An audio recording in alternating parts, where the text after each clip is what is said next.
CPI Chadayamangalam local സമ്മേളനത്തിന് മുന്നോടിയായി ഇന്ന് നടക്കുന്ന പ്രതിനിധി സമ്മേളനത്തിൻ്റെ പതാക ഉയർത്തൽ ചടങ്ങ് ആരംഭിക്കാൻ പോവുകയാണ്. സഖാക്കൾ ആ രക്തസാക്ഷി മണ്ഡപത്തിലേക്ക്, ശ്രീ കാനം രാജേന്ദ്രൻ്റെ രക്തസാക്ഷി മണ്ഡപത്തിലേക്ക് വരികയാണ്.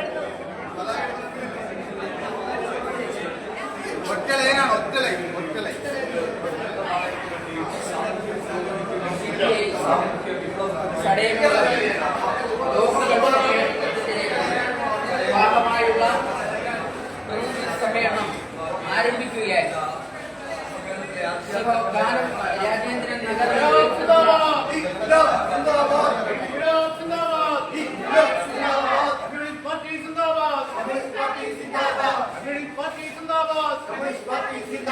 ലോക്കൽ സമ്മേളനം സിന്ദാബാദ്, ലോക്കൽ സമ്മേളനം സിന്ദാബാദ്, ലോക്കൽ സമ്മേളനം സിന്ദാബാദ്, ലോക്കൽ സമ്മേളനം സിന്ദാബാദ്, 25ാം പാർട്ടി കോൺഗ്രസ് സിന്ദാബാദ്, 25ാം പാർട്ടി കോൺഗ്രസ് സിന്ദാബാദ്, 25ാം പാർട്ടി കോൺഗ്രസ് സിന്ദാബാദ്, 25ാം പാർട്ടി കോൺഗ്രസ് സിന്ദാബാദ്, ഇൻകുലാബ് സിന്ദാബാദ്, ഇൻകുലാബ് സിന്ദാബാദ്, ഇൻകുലാബ് സിന്ദാബാദ്, ഇൻകുലാബ് സിന്ദാബാദ്, CPI സിന്ദാബാദ്, CPI സിന്ദാബാദ്, CPI സിന്ദാബാദ്, CPI സിന്ദാബാദ്, ലോക്കൽ സമ്മേളനം സിന്ദാബാദ്, ലോക്കൽ സമ്മേളനം സിന്ദാബാദ്.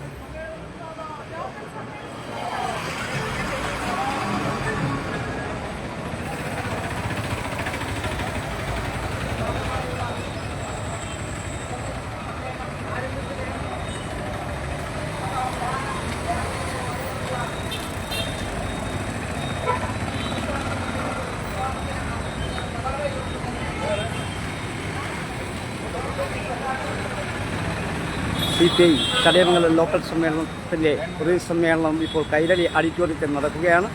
ആ പ്രതിനിധി സമ്മേളനത്തിന് മുമ്പായുള്ള പതാക ഉയർത്തൽ ചടങ്ങിലേക്ക് സഖാക്കൾ ആ രക്തസാക്ഷി മണ്ഡപത്തിലേക്ക് കടന്നു വന്നുകൊണ്ടിരിക്കുകയാണ്.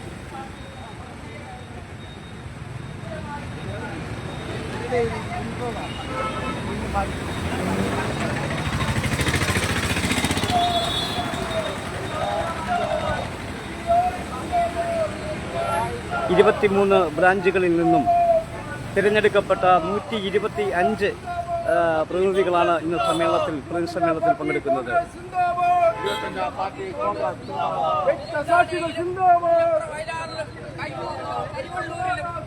സമരവീതികളിൽ ജീവത്യാഗം ചെയ്ത രക്തസാക്ഷികൾ മരിക്കില്ല, ജീവിക്കുന്നു ഞങ്ങളിലൂടെ എന്ന് പ്രഖ്യാപിച്ചുകൊണ്ട് അവരുടെ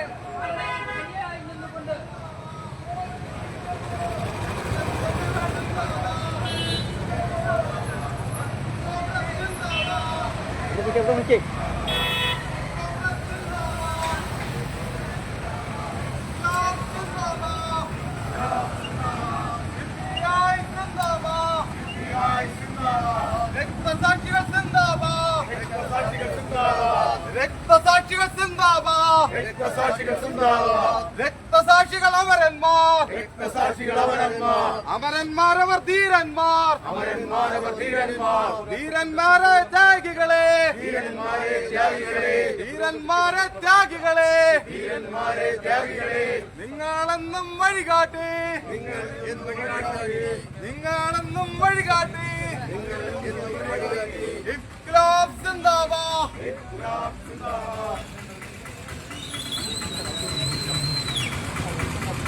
ഇൻകുലാബ് സിന്ദാബാദ്, ഇൻകുലാബ് സിന്ദാബാദ്, ഇൻകുലാബ് സിന്ദാബാദ്, ഇൻകുലാബ് സിന്ദാബാദ്, CPI സിന്ദാബാദ്, CPI സിന്ദാബാദ്, CPI സിന്ദാബാദ്, CPI സിന്ദാബാദ്, 25ാം പാർട്ടി കോൺഗ്രസ് സിന്ദാബാദ്, 25ാം പാർട്ടി കോൺഗ്രസ് സിന്ദാബാദ്, 25ാം പാർട്ടി കോൺഗ്രസ് സിന്ദാബാദ്, 25ാം പാർട്ടി കോൺഗ്രസ് സിന്ദാബാദ്, CPI സിന്ദാബാദ്, CPI സിന്ദാബാദ്, ലോക്കൽ സമ്മേളനം സിന്ദാബാദ്, ലോക്കൽ സമ്മേളനം സിന്ദാബാദ്, ലോക്കൽ സമ്മേളനം സിന്ദാബാദ്, ലോക്കൽ സമ്മേളനം സിന്ദാബാദ്, ഇൻകുലാബ് സിന്ദാബാദ്, ഇൻകുലാബ് സിന്ദാബാദ്, ഇൻകുലാബ് സിന്ദാബാദ്, ഇൻകുലാബ് സിന്ദാബാദ്, CPI സിന്ദാബാദ്, CPI സിന്ദാബാദ്, CPI സിന്ദാബാദ്, CPI സിന്ദാബാദ്, രക്തസാക്ഷികൾ സിന്ദാബാദ്, രക്തസാക്ഷികൾ സിന്ദാബാദ്, ഇൻകുലാബ് സിന്ദാബാദ്, ഇൻകുലാബ് സിന്ദാബാദ്.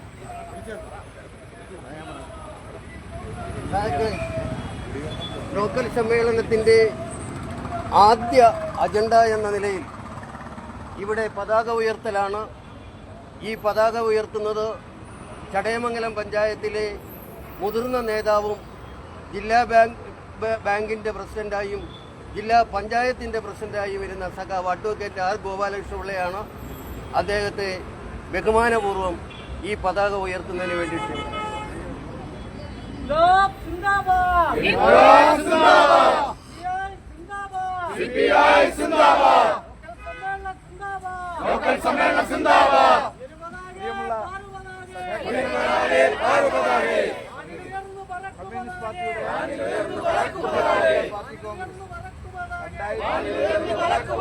ഡിസംബർ അവസാന വാരം പഞ്ചാബിന്റെ തലസ്ഥാനമായ ചണ്ഡീഗറിൽ വെച്ച് നടക്കുകയാണ്. അതിനു മുന്നോടിയായുള്ള സംസ്ഥാന സമ്മേളനം സെപ്റ്റംബർ ആദ്യ വാരത്തിൽ ആലപ്പുഴ വെച്ചും ജില്ലാ സമ്മേളനം കൊല്ലത്ത് വെച്ചും മണ്ഡല സമ്മേളനം കടക്കൽ വെച്ചിട്ടുണ്ട്, നിലവിൽ വെച്ചിട്ടുണ്ട്. അതിൻ്റെ മുന്നോടിയായിട്ടുള്ള ചടയമംഗലം ലോക്കൽ സമ്മേളനമാണ് ഇന്നലെയും ഇന്നുമായി നടന്നത്. പ്രതി സമ്മേളനത്തിൻ്റെ ആദ്യ അജണ്ട ഇവിടെ സൂചിപ്പിച്ച പോലെ പതാക ഉയർത്തലാണ്. ആ ചടങ്ങ് നിങ്ങളുടെ ഏവരുടെ അനുഭവത്തോടെ ഞാൻ നിർവഹിക്കുന്നതായിട്ട്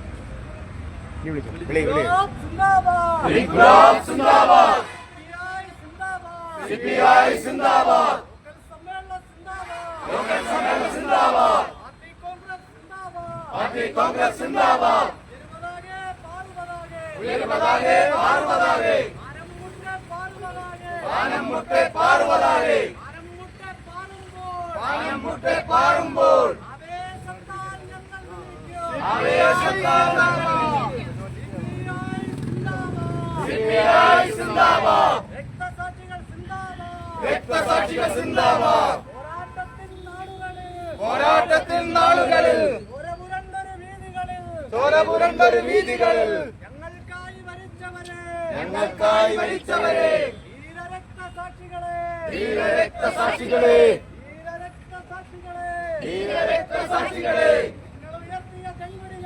നിങ്ങളുയർത്തിയ ചെങ്കൊടി ഞങ്ങൾ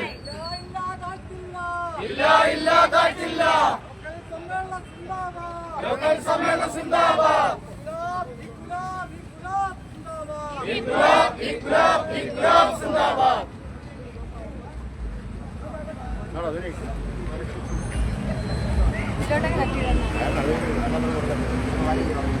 ചടയമംഗലം CPI ചടയമംഗലം ലോക്കൽ സമ്മേളനത്തിന്റെ പതാക ഉയർത്തലും പുഷ്പാർച്ചനയും ആണ് തത്സമയം ഇപ്പോൾ പ്രേക്ഷകരിൽ ഞങ്ങൾ എത്തിക്കുന്നത്.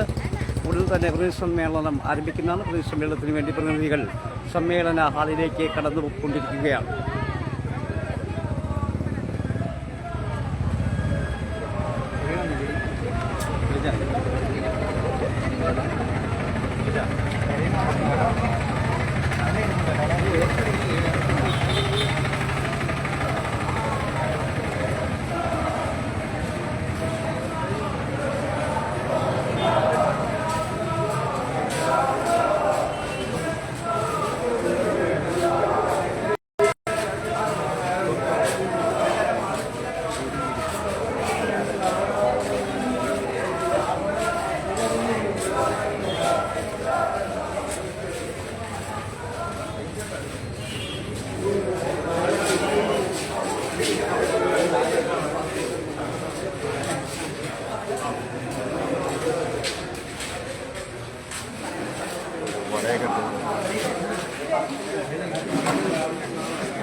ഞാൻ പറയാം.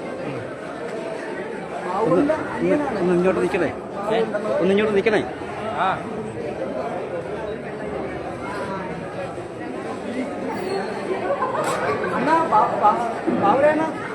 ഇലക്ട്രിസിറ്റി പോലെ ഒന്ന് വിളിച്ചിട്ട്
മിനി ആ ഇലക്ട്രിസിറ്റി ബോർഡിൽ നിന്ന് വിളിക്കുക. എവിടെ വിളിച്ചു?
സമയം അതിക്രമിച്ചുകൊണ്ടിരിക്കുകയാണ്. ആ പുറത്തിരിക്കുന്ന സഹാക്കളെല്ലാം തന്നെ അകത്ത് കയറി ഇരിക്കണമെന്ന് അറിയിക്കുന്നു.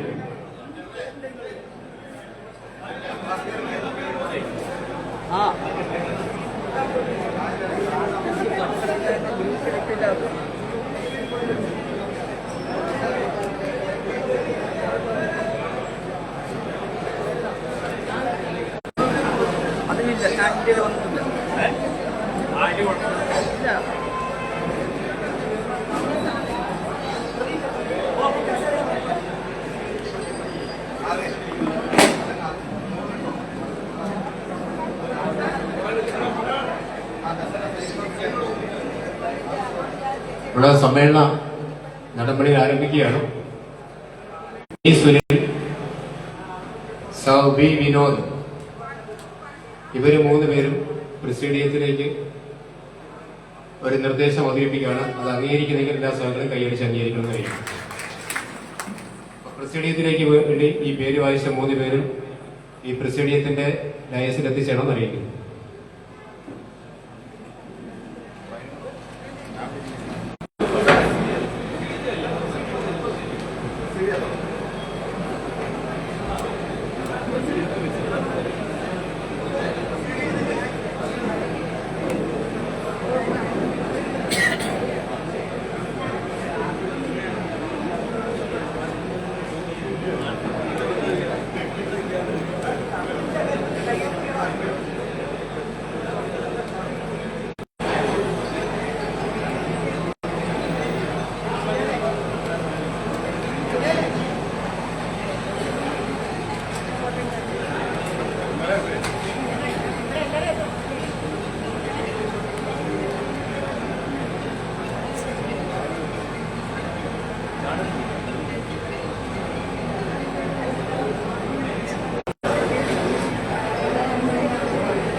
സഖാക്കളെ, നമ്മുടെ സമ്മേളന നടപടികൾ ആരംഭിക്കുകയാണ്. അതിലെ കാര്യപരിപാടികളുടെ അജണ്ട അത് ഞാനൊന്ന് വായിക്കുക. ഗ്രൂപ്പ് ചർച്ച, 11 പൊതുചർച്ച, 12 മറുപടി, 13 റിപ്പോർട്ട് അംഗീകരിക്കൽ, 14 അഭിവാദ്യം, 15 തെരഞ്ഞെടുപ്പ്, ലോക്കൽ കമ്മിറ്റി, മണ്ഡലം സമ്മേളന പ്രതിനിധികൾ, 17 പ്രമേയം, 18 നന്ദി. ഈ അജണ്ട അംഗീകരിക്കുന്നെങ്കിൽ എല്ലാവരും കൈയെടുത്തു പറഞ്ഞു. അതിലെ പ്രൊസീഡിയം നേരത്തെ അനൗൺസ് ചെയ്തിരുന്നു. ഇനിയുള്ളത് മിനിറ്റ്സ് കമ്മിറ്റിയാണ്. അത് പ്രദീപ് സുഹൈൽ പ്രമേയ കമ്മിറ്റിയിൽ സഖാവ് പത്മകുമാർ, സഖാവ് സജീവ് കുമാർ. രക്തസാക്ഷി പ്രമേയം അവതരിപ്പിക്കുന്നത് സഖാവ് PS സുനിൽകുമാർ.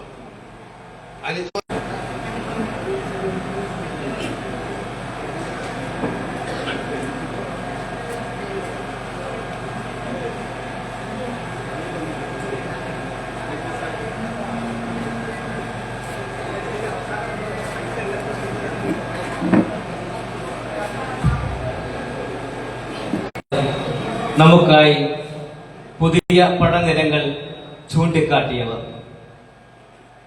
വിയർപ്പ് പാടങ്ങളിൽ പോരാടി മരിച്ചവരുടെ ചുണ്ടിൽ പുതിയ പടപ്പാട്ട് ജീവിത രക്തത്താൽ എഴുതി ചേർത്തവർ, കാലത്തിന്റെ കനൽപൂക്കളായ ഈ രക്ത തേജസ്സുകളുടെ സൂര്യശോഭയായ പടയണിയായി മുന്നോട്ട് ഈ കർമ്മഫലങ്ങൾ നമുക്ക് നിശാസൂചികളാണട്ടെ. കാലവും ചരിത്രവും തലകുനിച്ച ഈ രക്തസാക്ഷികളെ ഒരിക്കൽ കൂടി നെഞ്ചോട് ചേർത്ത് രക്താഭിവാദ്യം ചെയ്യുന്നു. അവർ നയിച്ച പാതയിലൂടെ മുന്നേറുമെന്ന് ഈ സമ്മേളനം പ്രതിജ്ഞ ചെയ്യുന്നു.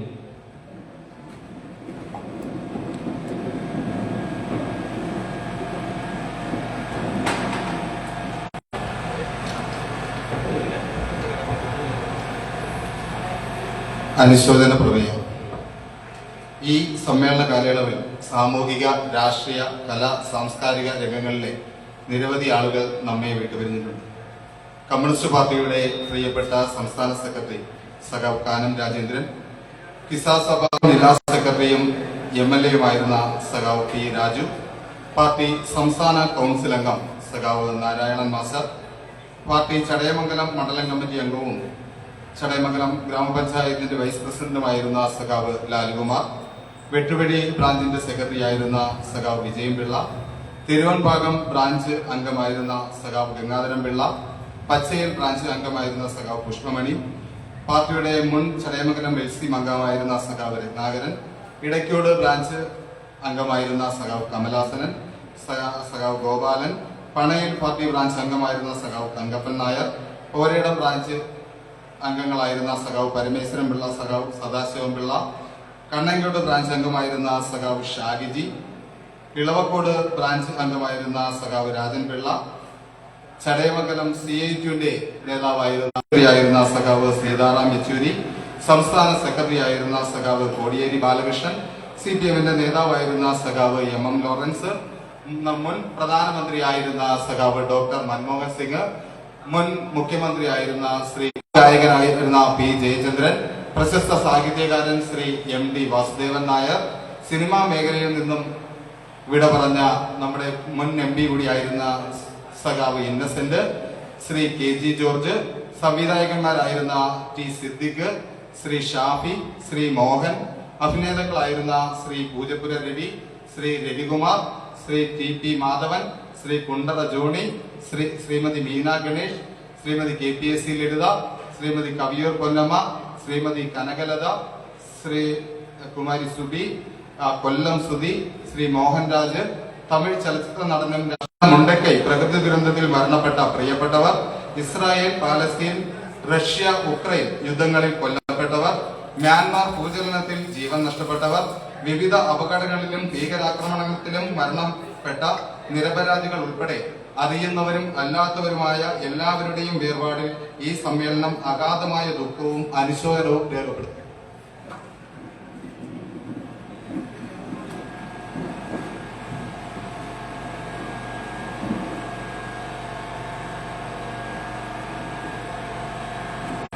സ്വാഗതം ആശംസിക്കുന്നതിന് വേണ്ടി ചടയമംഗലം മണ്ഡലം സെക്രട്ടേറിയറ്റ് അംഗം സഖാവ് M ബാബുരാജ് അവരെ ക്ഷണിക്കുന്നു.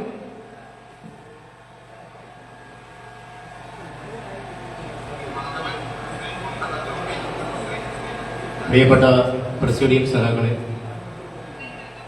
ഈ പ്രതിനിധി സമ്മേളനം ഇവിടെ ഉദ്ഘാടനം ചെയ്തിട്ടുള്ള CPIയുടെ ആരാധനായ നേതാവും മുസ്തഫ അഡ്വക്കേറ്റ് ഗോപാലകൃഷ്ണപിള്ള, മണ്ഡലം കമ്മിറ്റി അംഗങ്ങൾ, ലോക്കൽ കമ്മിറ്റി അംഗങ്ങൾ, പ്രിയപ്പെട്ട സഹോദരങ്ങൾ, CPIയുടെ ചടയമംഗലം ലോക്കൽ സമ്മേളനം ഇന്നലെയും ഇന്നുമായി ചടയമംഗലത്ത് നടക്കുകയാണ് നിങ്ങൾക്ക് എല്ലാവർക്കും അറിയാം. പാർട്ടിയുടെ 25ാമത് പാർട്ടി കോൺഗ്രസ് വരുന്ന സെപ്റ്റംബർ മാസം 21-ാം തീയതി മുതൽ 25 തീയതികളിലായി പാർട്ടിയുടെ വളരെ നല്ല രീതിയിലുള്ള ഒരു പ്രകടനമാണ് ഇവിടെ കാഴ്ചവെച്ചത്. ആ പ്രകടനത്തിൽ പങ്കെടുത്തുള്ള മുഴുവൻ സാധനങ്ങളെയും ഈ സമ്മേളനത്തിലേക്ക് ആർദ്രവും ചെയ്യുന്നതോടൊപ്പം നന്ദി അറിയിക്കുകയാണ്. തീർച്ചയായും നമ്മുടെ ആ സമ്മേളനം തന്നെ 23 പാർട്ടി സമ്മേളനങ്ങളും വളരെ സമയബന്ധിതമായി തന്നെ പാർട്ടിയുടെ തീരുമാനം അനുസരിച്ച് നന്നായി ജനങ്ങൾ ശ്രദ്ധിക്കുന്ന തരത്തിൽ എല്ലാ ബ്രാഞ്ച് സമ്മേളനങ്ങളും നടത്താൻ നമുക്ക് കഴിഞ്ഞിട്ടുണ്ട്. ആ ആവേശത്തിലാണ് നമ്മൾ ഈ ലോക്കൽ സമ്മേളനത്തിലേക്ക് കടക്കുന്നത്. ഇന്നലെ നടന്ന പ്രകടനവും പൊതുയോഗവും ആ ആവേശം ഒട്ടും ചോർന്നു പോകാതെയാണ് അത് പ്രതിഫലിക്കുവാൻ നമുക്ക് കഴിഞ്ഞിട്ടുണ്ട് എന്നുള്ള ചാരിതാർത്ഥ്യമുണ്ട്.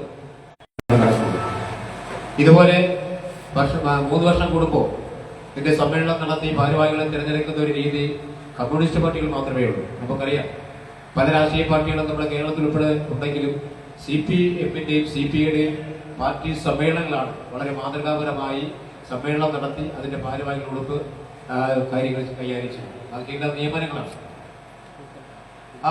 അതിനൊക്കെ വ്യത്യസ്തമായി ഈ സമ്മേളനത്തിനുകൂടി നമ്മുടെ ലോക്കൽ കമ്മിറ്റിയും 2 കമ്മിറ്റികളായി വിഭജിക്കണം എന്നതിനെ സംബന്ധിച്ച് കൂടി ഒരു ധാരണ ഉണ്ടായിട്ടുണ്ട്. അതുകൂടി സഹകരണ ശ്രദ്ധയിൽ അറിയിക്കുകയാണ്. കുറച്ചുകൂടി താഴെത്തട്ടിൽ നല്ലതുപോലെ പ്രവർത്തിക്കാൻ കഴിയുന്ന സാഹചര്യം അതുപോലെ ഉണ്ടാവും എന്നാണ് പ്രതീക്ഷിക്കുന്നത്. ഈ എന്നെ ഏൽപ്പിച്ച കർത്തവ്യത്തിലേക്ക് മാത്രം കിടക്കുകയാണ്. ഈ സമ്മേളനത്തിന്റെ പ്രസിഡിയം സാക്കളായി പ്രതിനിധിക്കുന്ന സഹാബിയ മുസ്തഫ ഈ സമ്മേളനത്തിന്റെ തീരുമാനമെടുത്ത് അന്നു മുതൽ തന്നെ ഇതുമായി ബന്ധപ്പെട്ടുള്ള എല്ലാ കാര്യങ്ങൾക്കും മേൽനോട്ടം വഹിക്കുന്ന സഹാബ് മുസ്തഫയെ ഈ യോഗത്തിലേക്ക് ആദ്യമായി സാധിക്കുകയാണ്. അതോടൊപ്പം തന്നെ നമ്മുടെ മുതിർന്ന സഹാബായിട്ടുള്ള സഹാബ് ഗോപാലകൃഷ്ണപിള്ള ഈ സമ്മേളനത്തിന്റെ നടത്തിപ്പിനുമായി ബന്ധപ്പെട്ട് നന്നായി സഹായിച്ചിട്ടുണ്ട്. ആ സഹാബിനെ യോഗത്തിലേക്ക് ആദ്യമായി സ്വാഗതം ചെയ്യുന്നു. അതോടൊപ്പം തന്നെ പാർട്ടിയുടെ മണ്ഡലം സെക്രട്ടറി സഹാബ് ഹരീബി നായർ ഈ സമ്മേളനത്തിൽ സഹായിക്കുന്നതിന് വേണ്ടി നമ്മോടൊപ്പം നന്നായി പ്രവർത്തിച്ചിട്ടുണ്ട്. ആ സഹാബിനെയും യോഗത്തിലേക്ക് ആദ്യമായി സ്വാഗതം ചെയ്യുന്നു. അതുപോലെ തന്നെ യോഗത്തിന്റെ ഈ സമ്മേളനത്തിന്റെ കൺവീനറായി പ്രവർത്തിക്കുന്ന സഹാബ് ഷാനവാസിനെ ഈ യോഗത്തിലേക്ക് സാർവമായി സ്വാഗതം ചെയ്യുകയാണ്. അതുപോലെ തന്നെ നമ്മുടെ പാർട്ടി ജില്ലാ കമ്മിറ്റി അംഗമായിട്ടുള്ള സഹാബ് എസ് ഈ യോഗത്തിൽ സംബന്ധിക്കുന്നുണ്ട്. ആ സഹാബിനെയും യോഗത്തിലേക്ക് ആർദ്രമായി സ്വാഗതം ചെയ്യുന്നു.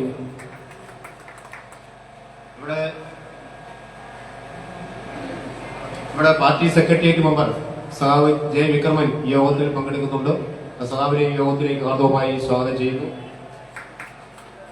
അതുപോലെ തന്നെ നമ്മുടെ ഇന്നലെ മുതൽ ഈ തുടർന്ന പ്രകടനവും പൊതുയോഗവും ഉൾപ്പെടെയുള്ള എല്ലാ കാര്യങ്ങളും ബഹുജന സംരക്ഷണത്തിൽ എത്തിക്കുന്നതിന് വേണ്ടി നന്നായി പ്രവർത്തിക്കുന്ന മീഡിയ പ്രവർത്തകരായിട്ടുള്ള ഗോപൻ, സജീവ്,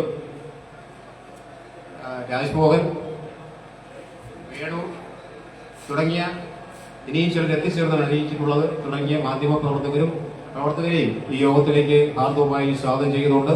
ഇനി ആരെങ്കിലും വിട്ടുപോയിട്ടുണ്ടെങ്കിൽ ക്ഷമിക്കണം എന്ന് മാത്രം പറഞ്ഞുകൊണ്ട് ഈ സമ്മേളനത്തിൽ പങ്കെടുത്തിട്ടുള്ള മുഴുവൻ സഹാക്കളെയും ഒരിക്കൽ കൂടി അഭിവാദ്യം ചെയ്തുകൊണ്ട് ഈ എല്ലാവർക്കും ഒരിക്കൽ കൂടി സ്വാഗതം പറഞ്ഞുകൊണ്ട് അവസാനിപ്പിക്കുവാൻ നിങ്ങൾക്ക് എന്റെ വിപ്ലവ ഏറെ പ്രിയങ്കരനായിട്ടുള്ള മുല്ലക്കര രത്നാകരൻ അവர்களാണ് സഖാവിനെ ഉദ്ഘാടന യോഗത്തിലേക്ക് ക്ഷണിക്കുന്നത്.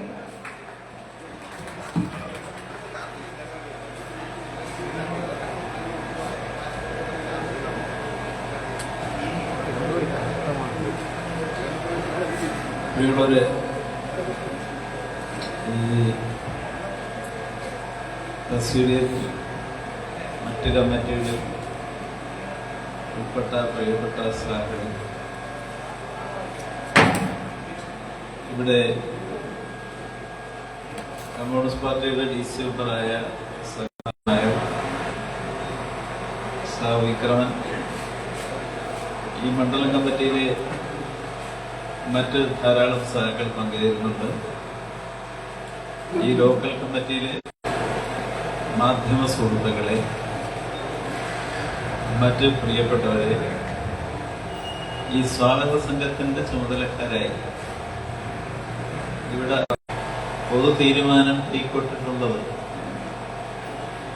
ഏത് സമ്മേളനത്തിന്റെയും ഉദ്ഘാടന പ്രസംഗം 45 മിനിറ്റ് കൊടുക്കണം. അപ്പൊ ഞാനും കൂടെ എടുത്ത തീരുമാനമായതുകൊണ്ട് ഞാനത് നടപ്പാക്കാൻ ബാധ്യസ്ഥനാണ്. ഇപ്പൊ 11 മണിയായി. അപ്പൊ അങ്ങനെ ഒതുക്കിയാലേ നിങ്ങൾക്ക് ചർച്ചയ്ക്ക് മറ്റു കാര്യങ്ങൾക്കുമൊക്കെ ആവശ്യമായ സമയം ലഭിക്കുകയുള്ളൂ. അതുകൊണ്ട് 45 മിനിറ്റ് എത്തുമ്പോൾ ഞാനിത് നോക്കാൻ മറന്നുപോയാൽ നിങ്ങൾ ആരെങ്കിലും ഒരാൾ എന്നെ വഴി തെറ്റിക്കാതിരിക്കാൻ വേണ്ടി ഒന്ന് കൈ ഉയർത്തി കാണിച്ച് വഴി കാണിക്കും.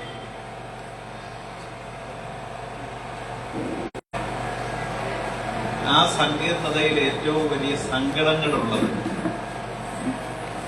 ഏറ്റവും താഴെത്തട്ടിലെ ജനങ്ങൾക്കാണ്. അവരെ സങ്കടങ്ങൾ പരിഹരിക്കാൻ കഴിയാൻ വിശിഷ്യ കമ്മ്യൂണിസ്റ്റ് പാർട്ടികൾക്കാണ്. അതിനെ എങ്ങനെയൊക്കെ എത്രയൊക്കെ പരിഹാരം കാണാമെന്ന ആലോചനയാണ് സത്യത്തിൽ ഓരോ സമ്മേളനത്തിന്റെയും കാതലായ ഭാഗമായി വരുന്നത്. നമ്മുടെ പാർട്ടി കോൺഗ്രസ് നടക്കുന്നത്, അതിന് മുന്നോടിയായി സംസ്ഥാന സമ്മേളനം നടക്കുന്നത് സെപ്റ്റംബർ 8 മുതൽ 12 വരെയാണ്. അത് ആലപ്പുഴയിൽ. നമ്മുടെ ജില്ലാ സമ്മേളനം നടക്കുന്നത് ജൂലൈ 31, ആഗസ്റ്റ് 1, 2, 3 തീയതികളിലാണ്. അത് കൊല്ലത്താണ്.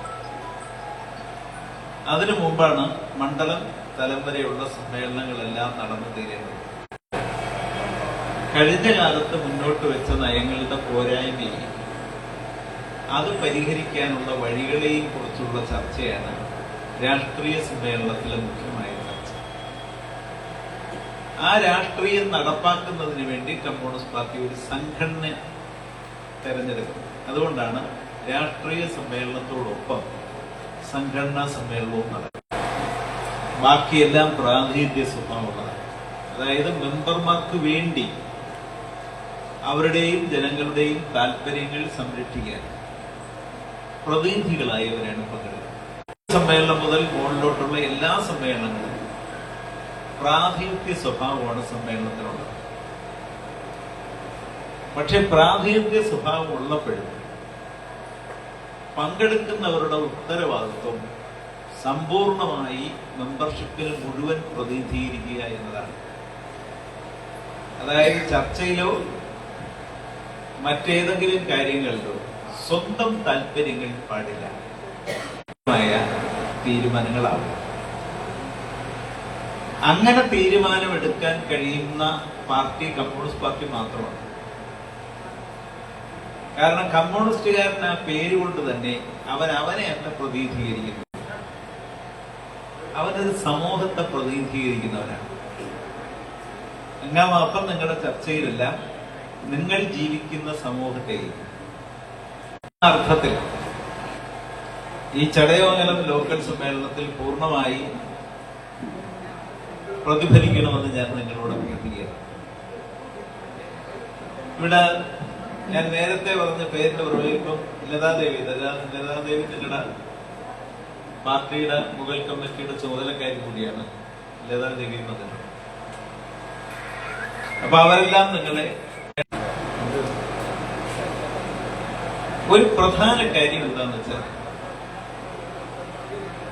ഇന്ന് ലോകത്ത് നടക്കുന്ന സംഭവങ്ങളുമായി ബന്ധപ്പെട്ട് മനുഷ്യന് വേണ്ടി ചിന്തിക്കാൻ ബാധ്യതപ്പെട്ട ഒരു ആശയത്തിന്റെ നിക്ഷേപകരാണ് ഞങ്ങൾ. ബന്ധപ്പെട്ടാണ് ചിന്തിക്കുന്നത്. ചിലര് മതത്തിന് വേണ്ടിയാണ് ചിന്തിക്കുന്നത്, ചിലർ ജാതിക്ക് വേണ്ടിയാണ് ചിന്തിക്കുന്നത്, ചിലർ അവരുടെ പാർട്ടിക്ക് വേണ്ടിയാണ് ചിന്തിക്കുന്നത്.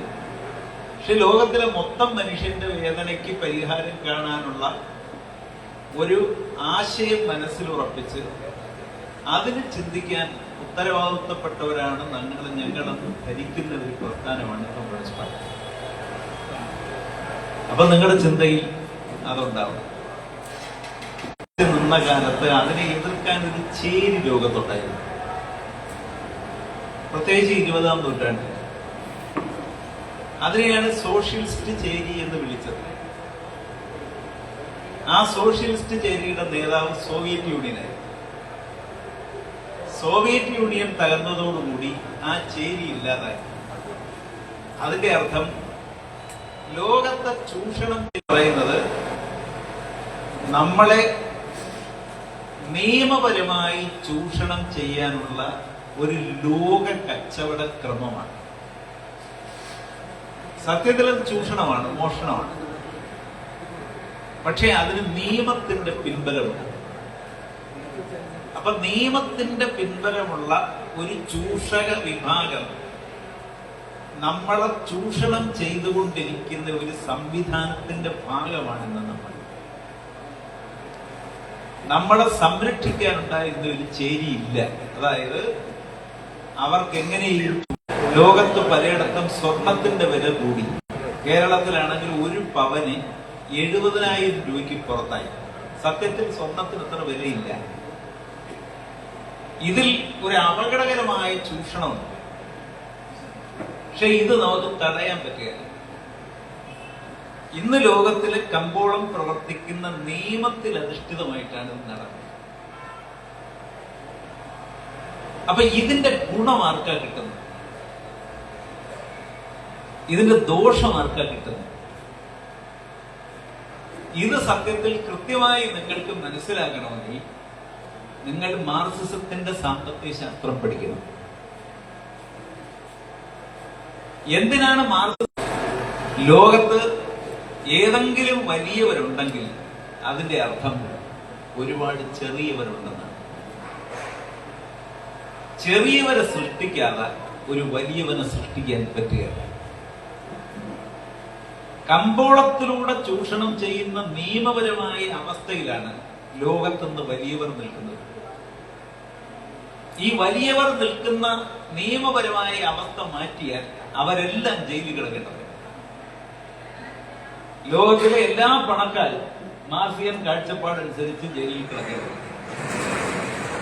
പക്ഷെ അതിന് നിയമപരമാക്കി അവരെ എതിർക്കുന്നതെല്ലാം കുറ്റവാളിത്തരമാണ്. ഞാൻ അതിന്റെ ഒരുപാട് ഉദാഹരണങ്ങൾ പറഞ്ഞു പോവുകയില്ല. ഞാൻ പറഞ്ഞു ഇതിനെക്കുറിച്ച് കൂടുതലായിരിക്കരുത് സമ്മേളനത്തിന്റെ ആകത്തുക. സമ്മേളനത്തിന്റെ ആകത്തുക ലോകത്ത് രാഷ്ട്രീയമായി സാമ്പത്തികമായി നടക്കുന്ന അനീതികൾക്കെതിരെ നിങ്ങളുടെ മനസ്സിലുണ്ടാകുന്ന തിരിച്ചറിവിന്റെ കടുവോളമെങ്കിലുമായ വെളിച്ചമാണ്.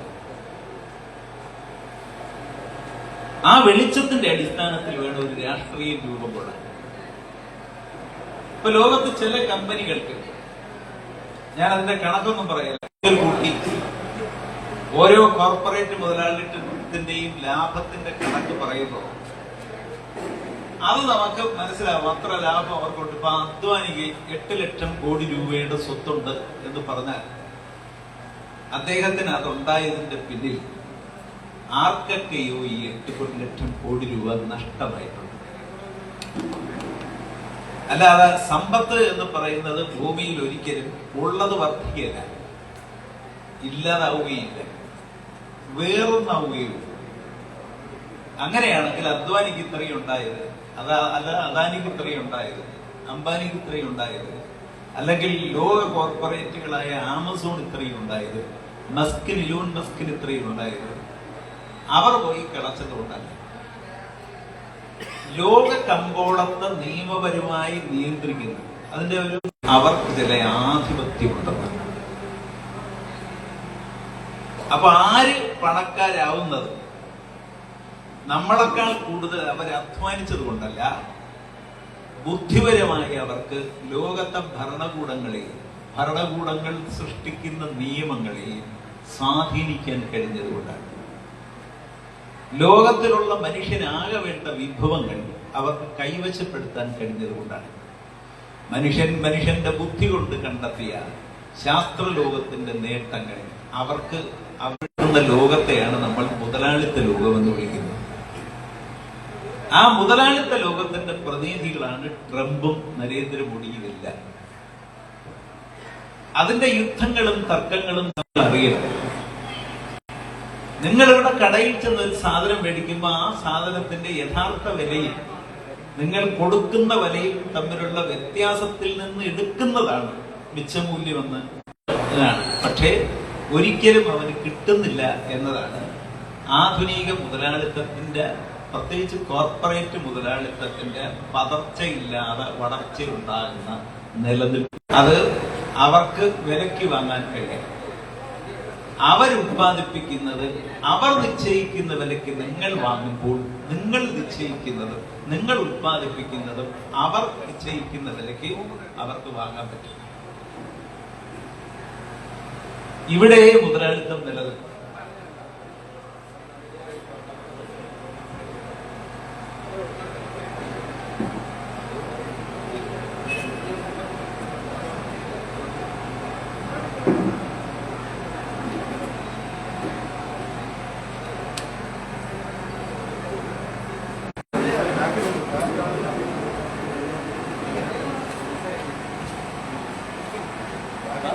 അപ്പൊ ഇത് ഈ നിങ്ങൾ മേടിക്കുന്ന ഒരു സാധനത്തിൽ നിന്ന് നിങ്ങൾ കൊടുക്കുന്ന വിലയിൽ വലിയൊരു പങ്ക് ആ വില. അപ്പൊ നിങ്ങൾക്ക് സത്യത്തിൽ നിങ്ങളുടെ ശരീരത്തിന് പോലും വിലയിടാൻ പറ്റാതെ, നിങ്ങളുടെ ശരീരത്തിനും കണ്ണിനും കാതിനും കരലിനും നിങ്ങളുടെ ചിന്തകൾക്കും വിലയിടാനുള്ള അവകാശം ലോകത്തെ പുതിയ കോർപ്പറേറ്റുകൾക്കുണ്ടാവും. ആ കോർപ്പറേറ്റ് ലോകമാണ് ഇന്നത്തെ ലോകം. കോർപ്പറേറ്റ് എന്നത് രാജ്യങ്ങളുടെ കോർപ്പറേറ്റ് എന്ന വാക്കുകൊണ്ട് ഉദ്ദേശിക്കുന്നു. അപ്പൊ അവർക്ക് എല്ലാത്തിൽ നിന്നും അവരുടെ താല്പര്യ സംരക്ഷണത്തിന് ലാഭം എടുക്കാൻ പറ്റും. അതുകൊണ്ട് നിങ്ങളെ ഒരു കമ്പോള വസ്തുവാക്കും. ആദ്യം മനുഷ്യനെ കമ്പോള വസ്തുവാക്കണമെങ്കിൽ ആദ്യം വേണ്ടത് അവനെ കമ്പോള, അതായത് നിങ്ങളുടെ ആഗ്രഹങ്ങളെ ആർഭാടങ്ങളെ വല്ലാതെ അവർ അവരുടെ ഇഷ്ടത്തിനനുസരിച്ച് രൂപപ്പെടുത്തിയിട്ടുണ്ട്. അങ്ങനെ അത് മറികടക്കാൻ അവർ ചെയ്യുന്നത് നിങ്ങളെ മതവൽക്കരിക്കുകയാണ്. ഇവിടെ ഒരു വൈരുദ്ധ്യമുണ്ട്. കമ്പോളത്തിന് മതം ആവശ്യമില്ല. കാരണം നിങ്ങൾ മതം അനുസരിച്ചാണെങ്കിൽ, അപ്പം മതത്തിൽ നിന്ന് നിങ്ങളെ വിമുക്തമാക്കി ഒരു മതേതര കമ്പോളത്തിന്റെ ഭാഗമാക്കേണ്ടത് അവരുടെ ആവശ്യം. അതിനാണ് അവർ ഒരു മുതലാളിത്ത ജനാധിപത്യം കൊണ്ടുവരും. നിങ്ങളെല്ലാം രോഗികളാവണം. നിങ്ങൾ അവരുണ്ടാക്കുന്ന മരുന്നെല്ലാം കഴിക്കണം. അതായത് മനുഷ്യൻ കൂടുതൽ രോഗിയായാലേ ലോകത്തിലെ മരുന്ന് കമ്പോളം ലാഭത്തിലാവും. അപ്പൊ നിങ്ങൾ അതെല്ലാം ചെയ്യണം. എന്നാൽ നിങ്ങൾ അതെല്ലാം ചെയ്യുമ്പോൾ ആ തെറ്റ് മനസ്സിലാക്കി അവർക്കെതിരെ ഹിന്ദുവും മുസൽമാനും ക്രിസ്ത്യാനിയും വേദനിക്കുന്ന രോഗികൾ ഒന്നിക്കാൻ പാടില്ല. ആ ഒന്നിക്കാൻ പാടില്ലാത്തത് കൊണ്ട് അവർ നിങ്ങളെ നേരിടാൻ വർഗീയത സൃഷ്ടിക്കും. നിങ്ങൾ കമ്പോളത്തിൽ ഒന്നാവുകയും കമ്പോളത്തിന് ട്രംപ് ലോക മുതലാളിത്തത്തിന്റെ ആളാണ്. ട്രംപ് ഉണ്ടാക്കുന്ന ഉൽപ്പന്നം ലോകത്തെ ജൂതനും ഹിന്ദുവും ക്രിസ്ത്യാനിയും മുസ്ലിമും എല്ലാം മേടിക്കണമെന്ന് ട്രംപിന് നിർബന്ധമാണ്. പക്ഷേ ട്രംപിനെ എതിർക്കാൻ വരുമ്പം ട്രംപിനെ അനുകൂലിക്കാൻ ഇവാഞ്ചലിക്കൽ സഭയുണ്ടാവുന്നു. അമേരിക്കയിൽ ഇവാഞ്ചലിക്കൽ സഭയുടെ പ്രത്യേകിച്ചുള്ള പിന്തുണ കൊണ്ടാണ് ട്രംപ് ജയിക്കുന്നത്. മോദിയുടെ ഇതാണ്. മോദിയുടെ കൂടെ നിൽക്കുന്ന അദാനിയും അംബാനിയും ഉണ്ടാക്കുന്ന ഉൽപ്പന്നങ്ങളെല്ലാം നമ്മൾ മേടിക്കണം. അവരും സഹകരിച്ച് ആമസോണിന്റെ എല്ലാ ആഹാരവും നമ്മൾ കഴിക്കണം. പക്ഷേ അവരെ ഉണ്ടാക്കിയത് ഈ വൈരുദ്ധ്യത്തെ സത്യത്തിൽ ശരിയായി പഠിപ്പിക്കാനും പറയാനും സോവിയറ്റ് യൂണിയനെ പോലെ ഒരു രാജ്യമോ ലോകത്തെല്ലായിടത്തും കമ്മ്യൂണിസ്റ്റ് മൂവ്മെന്റോ ഉണ്ടായിരുന്നെങ്കിൽ ഇവർക്ക് ഇങ്ങനെ ഇതുപോലെ ചെയ്യാൻ കഴിയും. ആ പ്രതിസന്ധി ഇന്ന് ലോകത്തുണ്ട്. അപ്പൊ അതിനെ പഠിപ്പിച്ചല്ലാതെ മറികടക്കാൻ കഴിയും. അതുകൊണ്ട് അവർ ഭയപ്പെടുന്നത് സത്യത്തിൽ രാഷ്ട്രീയ പ്രസ്ഥാനങ്ങളിലൊന്നുമല്ല. ഈ ലോക മുതലാളിത്തം ഭയപ്പെടുന്നത് ലോകത്ത് പാടില്ല എന്നാണ് അവർ ചിന്തിക്കുന്നത്. അതുകൊണ്ട് അവര് പണത്തിന്റെ കൃത്യമായി കണക്കൊന്നും വന്നിട്ടില്ലെങ്കിലും ഒരു നല്ല ശതമാനം മനുഷ്യനെ പിഴിഞ്ഞെടുക്കുന്ന പണത്തിന്റെ ഒരു നല്ല ശതമാനം ബുദ്ധിജീവികളെ വിലക്ക് മേടിക്കാൻ ശ്രമിക്കുകയാണ്. ബുദ്ധിജീവികളുടെ ബുദ്ധിക്ക് അവർ വിലയിടും. അവർക്ക് ബുദ്ധിജീവികൾ സ്വതന്ത്രരായിരുന്നു എന്നുള്ളതാണ്. സ്വതന്ത്രമായി ചിന്തിച്ചു. ഒരു തമാശയ്ക്ക് ഇപ്പോഴൊരു പ്രചരിപ്പിക്കുന്ന ഒരു കഥയുണ്ട്. കഥയല്ല, ഒരു ചെറിയ തൊഴിലാളിമാരുടെ ഒരു യോഗം അദ്ദേഹം പ്രസിഡന്റ് ആയിരുന്ന കാലത്ത് 1962 നടന്നിരുന്നു. അപ്പൊ അദ്ദേഹം അവരോട് തമാശ രൂപേണ പറഞ്ഞു, നിങ്ങളുടെ മുതുമുത്തച്ഛന്മാർ ആ പ്രസിദ്ധീകരണങ്ങളിൽ പ്രസിദ്ധീകരിക്കാൻ എഴുതി അയച്ച ലേഖനങ്ങൾക്ക് ഒരല്പം കൂടെ കാശ് നിങ്ങൾ കൊടുത്തിരുന്നെങ്കിൽ അദ്ദേഹത്തിന്റെ മക്കൾ പട്ടിണി കിടക്കാതെ അത്താഴം ഉണ്ടാക്കാൻ പരിശ്രമിക്കത്തില്ലായിരുന്നു. അദ്ദേഹം ഇത്ര കടുത്ത മുതലാളിത്ത വിരോധിയാകുമായിരുന്നില്ല.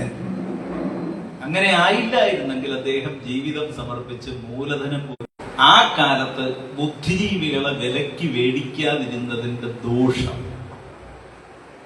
ലോക കോർപ്പറേറ്റ് മുതലാളിത്തം തിരിച്ചറിഞ്ഞു.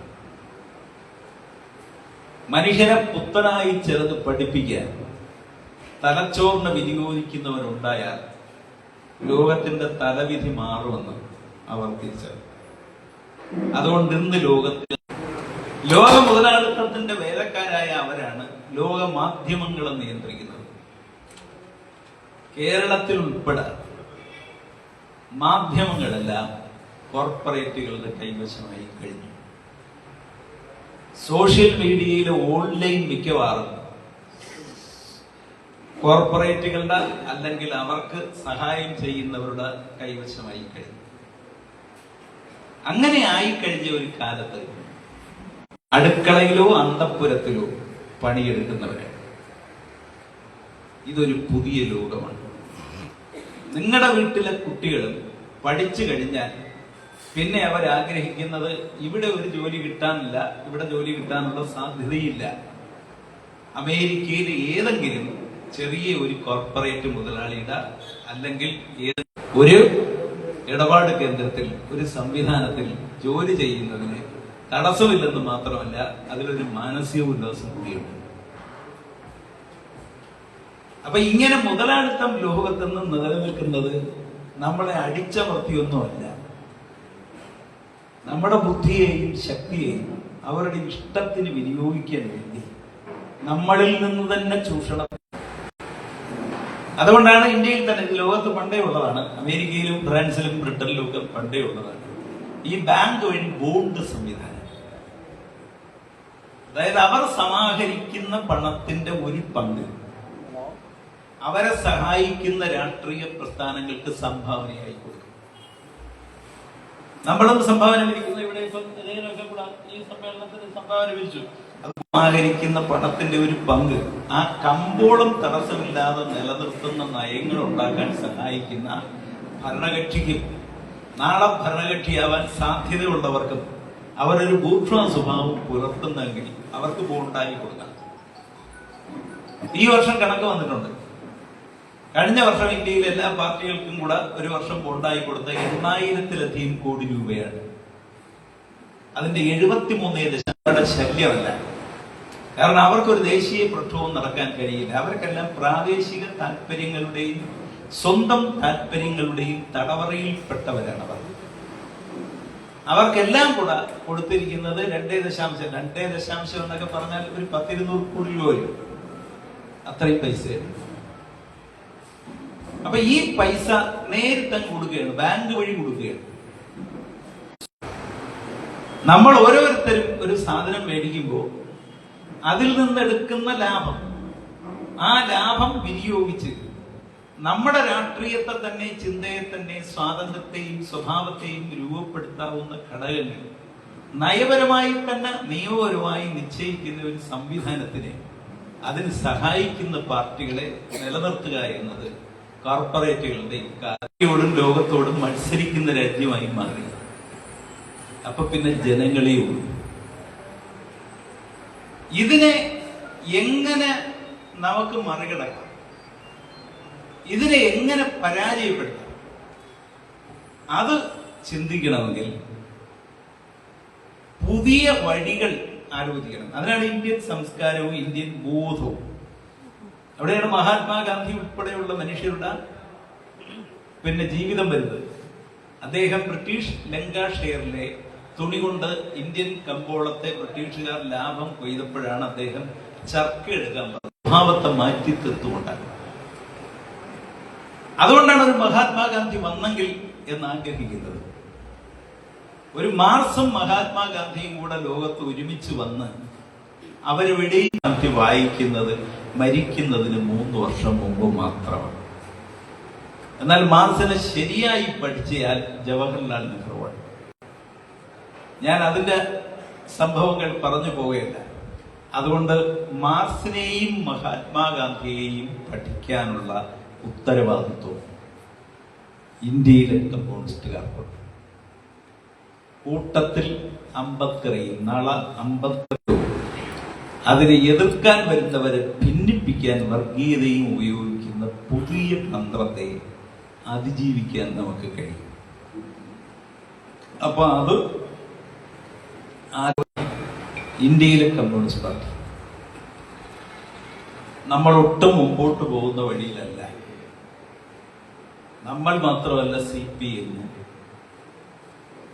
CPM-ന്റെ അഖിലേന്ത്യാ സമ്മേളനവും നടന്നു കഴിഞ്ഞു. അത് മധുരയിൽ വെച്ചാണ്. ഒരു മലയാളിയായ MA ബേബിയാണ് ഇപ്പോൾ ജനറൽ സെക്രട്ടറിയായി തെരഞ്ഞെടുത്തത്. അപ്പൊ മുന്നോട്ട് പോകണമെങ്കിൽ വഴിയല്ല. അല്ല എന്ന് മാത്രമല്ല, ലോകത്ത് തന്നെ ഏറ്റവും കൂടുതൽ വിശ്വാസപരമായി മനുഷ്യൻ നീങ്ങുന്ന ഇടം ഏഷ്യയാണ്. ഏഷ്യയിൽ തന്നെ ഏറ്റവും വലുതായി നീങ്ങുന്ന ഇടം ഇന്ത്യ. ഇന്ത്യയിലെ മനുഷ്യൻ ഒരു തരം അന്ധവിശ്വാസത്തിന്റെ തിരകൾ മനസ്സിൽ ഇന്ത്യൻ ഭരണകൂടം ബോധപൂർവം അവരെ എത്തിച്ചു. അപ്പൊ ഇവിടുന്ന് എങ്ങനെയാണ് ഇത്രയും ത്യാഗമുള്ള ഒരു പാർട്ടി അവരെ മോചിപ്പിക്കുന്നത്? ഇപ്പൊ ചടയമംഗലത്തെ പരമദയനീയമാണ്. അപ്പൊ ഇതിനെന്താണ് ഒരു വഴി? ഇതിൽ കേരളത്തിനൊരു പാഠമാവാൻ പറ്റും. കാരണം എന്താന്ന് വെച്ചാൽ, ലോകത്ത് കമ്മ്യൂണിസ്റ്റ് വിപ്ലവങ്ങൾ വിജയകരമായി നടന്നതെല്ലാം ജനാധിപത്യപരമായിട്ടല്ല. അത് അവരുടെ കുറ്റമല്ല. സോവിയറ്റ് യൂണിയനിൽ ജനാധിപത്യം ഉണ്ടായിരുന്നില്ല 17. ചൈനയിൽ ജനാധിപത്യം പ്രത്യേക സാഹചര്യത്തിൽ വേദന അനുഭവിക്കുമെന്നവൻ ഒന്നു ചേർന്ന് അവനെ വേദനിപ്പിക്കുന്നവനെതിരായി നടത്തിയ സായുധ സമരമാണ് വിപ്ലവമായി തീർന്നത്. അതെല്ലാം പരാജയപ്പെട്ടു. അങ്ങനെ വന്ന ഒരു രാജ്യവും ഇന്ന് സോഷ്യലിസത്തിന്റെ കുടിപിടിച്ച് നിലനിൽക്കുന്നില്ല.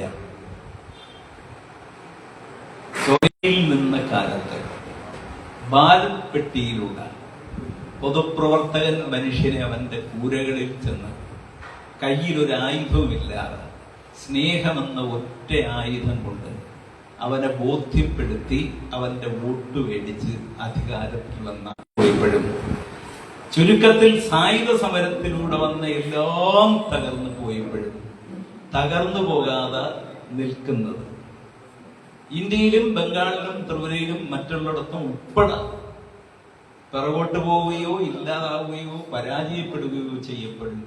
ഇപ്പോഴും പരാജയപ്പെടാതെ ലോകത്തൊരത്ഭുതമായി ലെഫ്റ്റ് നിൽക്കുന്ന ഏക പരാജയപ്പെട്ടു. 57 വിപ്ലവം കേരളത്തിലെ കമ്മ്യൂണിസ്റ്റ് ഭരണമാണ് ഭാരത് പെട്ടിയിലൂടെ. അതിപ്പോഴും പരാജയപ്പെടാത്ത ഒരു പാഠമാണ്.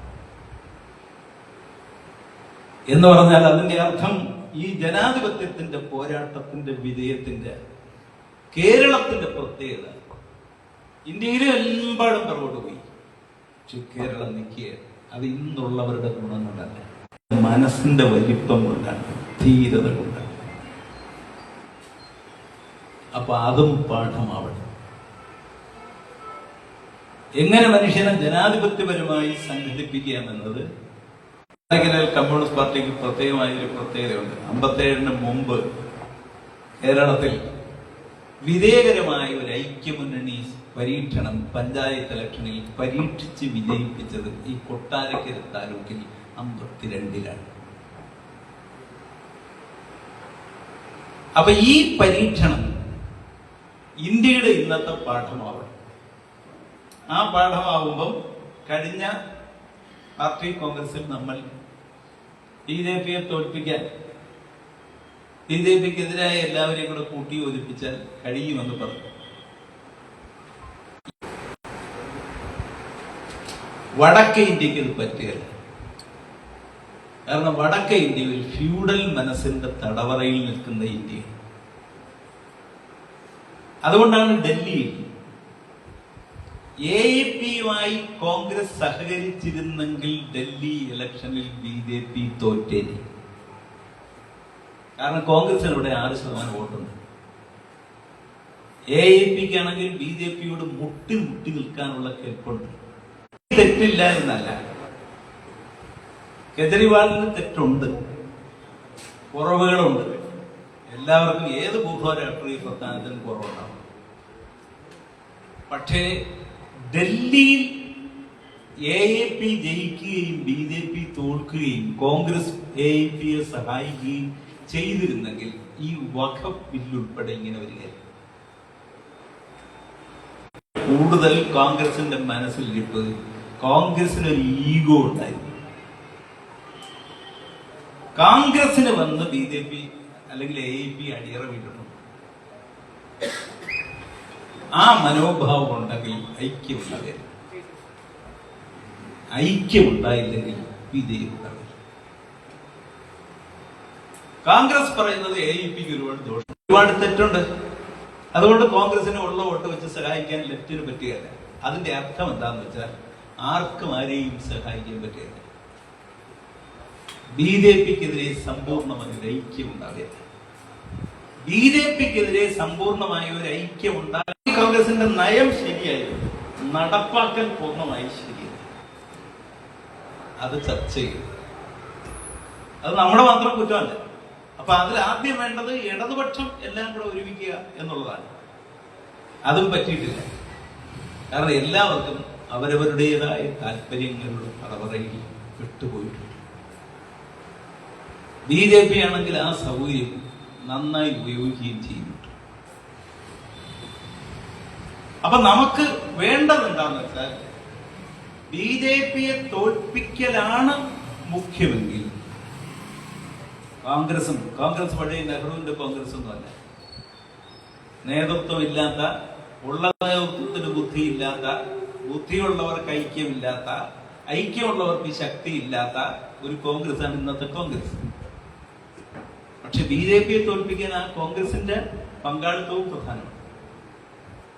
BJPക്കെതിരായ ചിന്തിക്കുന്നവർ തമ്മിൽ തർക്കം ഉണ്ടാവാം, പക്ഷെ തർക്കമില്ലാത്ത ഒരു കാര്യം അവർക്ക് ഉണ്ടാവും. അത് BJPയെ ഈ രാഷ്ട്രത്തിന്റെ മണ്ണിൽ നിന്ന് പുറത്താക്കാൻ തക്ക വിധം ചെറുതാക്കുക എന്നതാണ്, തോൽപ്പിക്കുക എന്നത്. അപ്പൊ അതിനെന്താണ് വഴി? എന്താണ് അതിന്റെ നയം?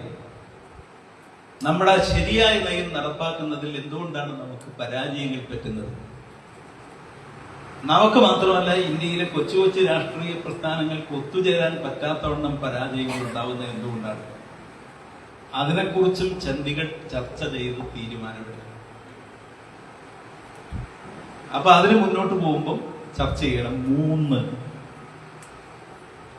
ഇന്ത്യൻ ജനത BJP കേന്ദ്രം ഭരിക്കുമ്പോഴും കോൺഗ്രസ് ഭരിക്കാൻ വേണ്ടി മോഹിച്ചു നിൽക്കുമ്പോഴും വലതുപക്ഷ സ്വഭാവത്തിൽ നിന്ന് മാറി ഒരു ഇടതുപക്ഷ സ്വഭാവമുള്ള ഒരു ഭരണകൂടം രാജ്യത്തിന്റെ മണ്ണിൽ ബദലായി നിൽക്കണമെന്ന് ആഗ്രഹിച്ചാണ് കേരളത്തിലെ മനുഷ്യൻ കേരളത്തിലെ ഇടതുപക്ഷ ജനാധിപത്യ മുന്നണിയെ അധികാരത്തിലെത്തിച്ചത്.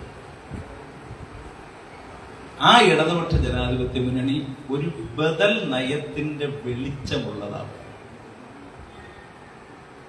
പാവപ്പെട്ടവനോട് പക്ഷപാതിത്വമുള്ളതാണ്. ചില കാര്യങ്ങളിൽ മുൻഗണന കൊടുക്കുന്നതിൽ മാറ്റിമറിച്ചിട്ടുണ്ടാകും. ആ ഉണ്ടാകാൻ തക്ക തരത്തിൽ തീർത്തു വെച്ച ഒരു ആശയത്തിന്റെ വ്യക്തതയുണ്ട് കേരളത്തിൽ. അത് കൊണ്ടുവന്നത് 1957 EMS ഗവൺമെന്റാണ്. പക്ഷെ ആ നയം സൃഷ്ടിച്ചത് അച്യുതമേനോനാണ്.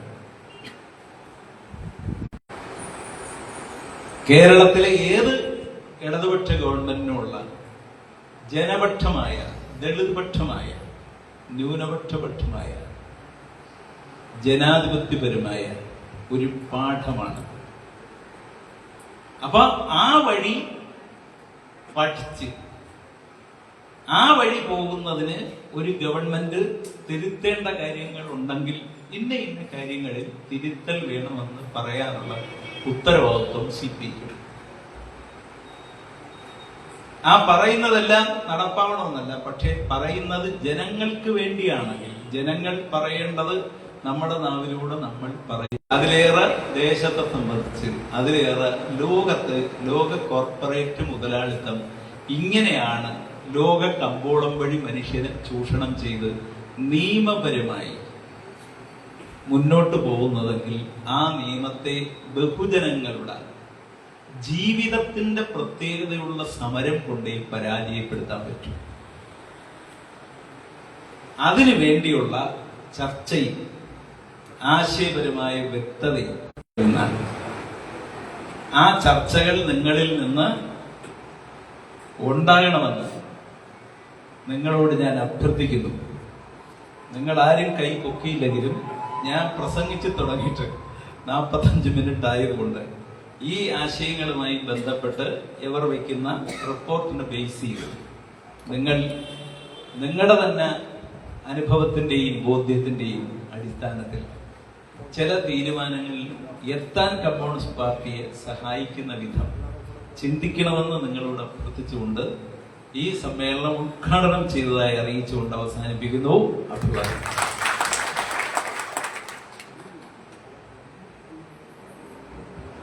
സഹാക്കളെ, ഈ സമ്മേളനത്തിന് അഭിവാദ്യം ചെയ്ത് സംസാരിക്കുന്നതിന് വേണ്ടി CPIയുടെ ചടയമംഗലം MLA, CPIയുടെ സംസ്ഥാന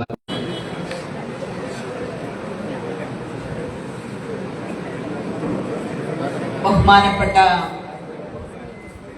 പ്രസിഡിയം സഖാക്കളെ, സ്നേഹം നിറഞ്ഞ സമ്മേളന ഉദ്ഘാടകൻ സഖാവ് മുല്ലക്കര രത്നാകരൻ, വേദിയിൽ സന്നിഹിതരായിരിക്കുന്ന പാർട്ടി നേതാക്കൾ സഖാവ് S. അഷറഫ്, സഖാവ് A. മുസ്തഫ, സഖാവ് ഹരി V. നായർ, സഖാവ് MC ബിനുകുമാർ, സഖാവ് അനീഷ്,